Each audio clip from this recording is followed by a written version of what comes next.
嗱，弟兄姊妹留意咯，今日我哋受浸，浸禮只係表面一次過，嗱，呢個就係 baptism 啊，一次過浸一浸，然後你起嚟之後咧，好多受浸嘅人就拜拜啦嚇，離開教會。嗱，記住弟兄姊妹，原來浸禮啊係開頭係浸一浸，但係以後你浸喺邊度？嗱，記住嚇，唔係浸喺某一個嘅宗派嘅裏邊。過去我侍奉嘅過程，有好多人浸喺宗派裏邊，一身唔同嘅宗派味。你係浸信會嘅，你係路德會嘅，你係宣道會嘅，講親都係宗教背後嘅信仰，有宣道味啊，宣道會嘅味，有浸信會嘅味嚇，有循道會嘅味，種種唔同宗派的味道。有啲仲慘，浸喺世界裏邊啦，全身都係銅臭味。但係今日我哋要浸喺邊度咧，弟兄姊妹？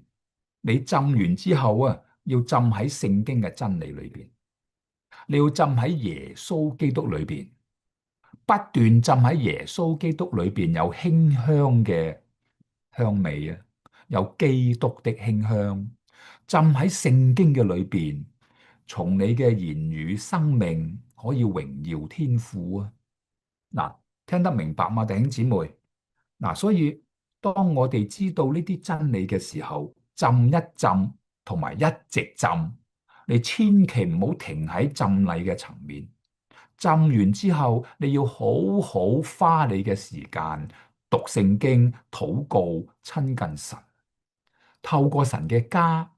透過聖經真理嘅裝備，讓我哋充滿啊聖經真理嘅馨香，耶穌基督嘅馨香，能夠影響其他人，能夠將人帶到基督耶穌嘅名下。嗱，所以第一個同你分享嘅信息呢，就係話從浸一浸到一直浸，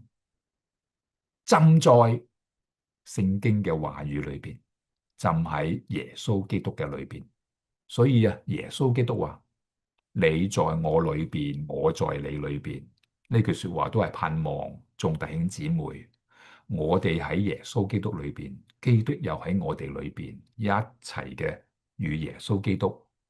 同死、同復活、同埋葬，你就明白咩叫做一舉一動